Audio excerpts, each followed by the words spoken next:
In the woods, we rarely found the antlers because small mammals chew them to gain minerals.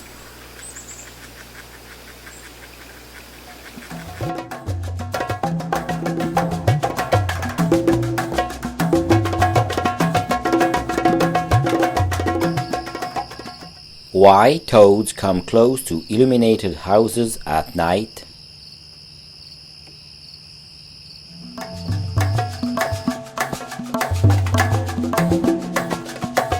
The answer will be released next week.